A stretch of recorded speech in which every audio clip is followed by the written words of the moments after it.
এবার ইসরায়েলের গোয়েন্দা সংস্থা মোসাদের মারাত্মক এক হামলা ব্যর্থ করে দিল ইরানের প্রতিরক্ষা মন্ত্রণালয় এবং ইরানের গোয়েন্দা সংস্থা। তবে এখানেও ইরানের ব্যাপক দুর্বলতা এবং গোয়েন্দা সংস্থা কিভাবে এতটা সফলভাবে মাসুদ পেজেকশিয়ানকে একবার নয়, দুইবার নয়, 6বার প্রাণে হত্যা করার চেষ্টা করতে পারল, এটা নিয়েও কিন্তু প্রশ্ন উঠেছে। ইরানের পক্ষ থেকে বলা হয়েছে যে একটি জাতীয় কাউন্সিলরদের সাথে এই ইরানের প্রেসিডেন্ট মাসুদ পেজেকশিয়ান উনি বৈঠকে বসেছিলেন।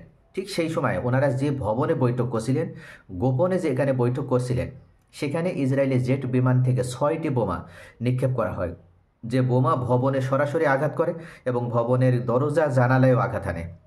ভবনের ভিতরে এই সময় গুরুত্বপূর্ণ কর্মকর্তারা বিপদের মধ্যে পড়ে যান। যদিও বৈঠকে উপস্থিত রাষ্ট্রীয় গুরুত্বপূর্ণ ব্যক্তি যেমন পার্লামেন্টের স্পিকার, এছাড়া বিচার বিভাগের প্রধান, তারপরে নিরাপত্তা বিভাগের প্রধান, তারা সকলেই কিন্তু তাদেরকে টেনে হেসড়ে বের করা হয় এবং মাসুদ পেজেকশিয়ানকে বের করা হয়। তবে মাসুদ পেজেকশিয়ানের পায়ে গুরুতর আঘাত হয়। এই ঘটনা বিষয়ে সম্প্রতি ইরানের প্রেসিডেন্ট মাসুদ পেজেকশিয়ান উল্লেখ করেছেন যে তারা আমাদের অবস্থান চিহ্নিত করে বোমা মেরেছিল এবং এটা হয়েছিল 16ই জুন। এরপরও একের পর এক মোসাদ গোয়েন্দা সংস্থা আমাদেরকে আততায়ীর মাধ্যমে হত্যা করার চেষ্টা চালিয়ে আসছে। তবে সবথেকে আশ্চর্যের বিষয় হচ্ছে 16ই জুন আমরা যখন বৈঠক করছিলাম, আমরা রাষ্ট্রের গুরুত্বপূর্ণ বিষয় যে সুপ্রিম সিকিউরিটি কাউন্সিলের এই বৈঠকটা হচ্ছিল, সেখানে মূলত কিভাবে আমরা এখানে বৈঠক করছি এই তথ্য মোসাদ গোয়েন্দা সংস্থার কাছে গেল, ইসরায়েলের কাছে গেল, এটাই আমাদেরকে আশ্চর্য করছে। প্রেসিডেন্ট উল্লেখ করেছেন যে আমাদের ভিতর থেকে তথ্য পাচার করা হয়েছিল এবং এটা কে করেছিল আমরা এখনও তাকে ধরতে ব্যর্থ হয়েছি। তা মূল বিষয় হচ্ছে ইরানের ভিতরে কিন্তু মোসাদ গোয়েন্দা সংস্থা তারা যাকে তাকে ব্যবহার করার মাধ্যমে কাজ করছে না, এটা মাসুদ পেজেকশিয়ান এবং আয়াতুল্লাহ আলী খামেনি বুঝতে পেরেছেন।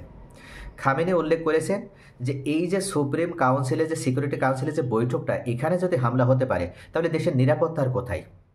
এই মোসাদ গোয়েন্দা সংস্থা দীর্ঘ 15 বছর ধরে তারা তিলে তিলে কাজ করার মাধ্যমে এই সিকিউরিটি কাউন্সিলের বৈঠকে যারা অংশ নিয়েছিল তাদের ভিতরেই তারা নিজেদের গোয়েন্দা তৈরি করতে তারা সক্ষম হয়েছে এবং তাদের এজেন্ট তারা তৈরি করতে সক্ষম হয়েছে।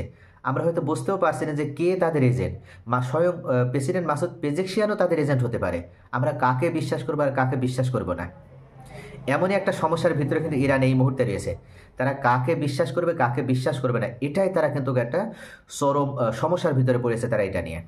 এবং এই ঘটনার পর ইরানের সর্বোচ্চ ধর্মীয় নেতা আয়াতুল্লাহ আলী খামেনি উনি কিন্তু জনসম্মুখেও আসতে চাচ্ছিলেন না। যদিও সম্প্রতি এই যে ইমাম হোসেনের যে মৃত্যু দিবস, এই ইমাম হোসেনের মৃত্যু দিবসের একদিন পূর্বে উনি জনসম্মুখে এসেছিলেন, তবুও ব্যাপক নিরাপত্তার ভিত্তিতে তাকে আসতে হয়েছে। এমনকি এমন জায়গায় উনি অবস্থান করছে যার অবস্থানটাও কিন্তু কাউকে জানানো হচ্ছে না। ওনার পারিবারিক 2-1জনকে ছাড়া উনি সম্পূর্ণভাবে সিকিউর অবস্থায় থাকছেন। তো প্রিয় ভিউয়ার্স, আরেকটা বিষয়, ইরান ইন্টারন্যাশনাল দাবি করেছে যে তেহরানের পশ্চিমাংশের শাহরেকে ঘাড় এলাকায় 16 জনে একটা ইসরায়েলি হামলা হয়েছিল, তবে সুনির্দিষ্ট অবস্থান এখনও নিশ্চিত করা যায়নি।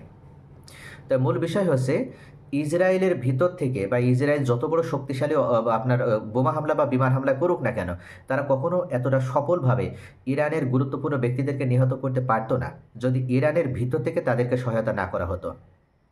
ইতিমধ্যে এই যুদ্ধের মাধ্যমে 12 দিনের যে যুদ্ধে, তাতে ইরানেরই লাভ হয়েছে। ইরান তাদের ভিতরে থাকা যে ঘাপটি মেরে যে বিশ্বাসঘাতক এতদিন ছিল, সেই বিশ্বাসঘাতকগুলো তারা চিনতে পারছে এবং তারা বুঝতে পেরেছে যে এই মুহূর্তে তাদের সবথেকে বড় সমস্যা তাদের নিরাপত্তা। তাদের যে দেশের সার্বভৌমত্ব, এই সার্বভৌমত্ব নিয়ে তাদের কোনো সমস্যা নেই, তাদের কোনো মাথা ব্যথা নেই, কখনও কেউ সার্বভৌমত্বর 1 ইঞ্চি মাটিও দখল করতে পারবে না। কিন্তু মূল সমস্যা হয়ে দাঁড়িয়েছে ইরানের ভিতরে ঘাপটি মেরে থাকা প্রশাসনের ভিতরে থাকা সর্বোচ্চ পদে থাকা তাদের ভিতরে কেউ না কেউ এই মোসাদ গোয়েন্দা সংস্থার হয়ে কাজ করছে। যার কারণে এখন ইরানের সামনে সবথেকে বড় চ্যালেঞ্জ এই গোয়েন্দা এজেন্টদেরকে খুঁজে খুঁজে বের করে, এবং তাদেরকে যদি খুঁজে বের করতে ব্যর্থ হয় তাহলে কিন্তু ইরানের নিরাপত্তাও বারবার কিন্তু আবার লঙ্ঘিত হবে এবং ইরানের নিরাপত্তা বারবার ব্যর্থ হবে এবং ব্যর্থতায় পর্যবেসিত হওয়ার মাধ্যমে ইরানের সর্বোচ্চ নেতাগুলো আবার তারা মৃত্যুর মুখোমুখি হবে। সকলে ভালো থাকুন। Thanks for watching.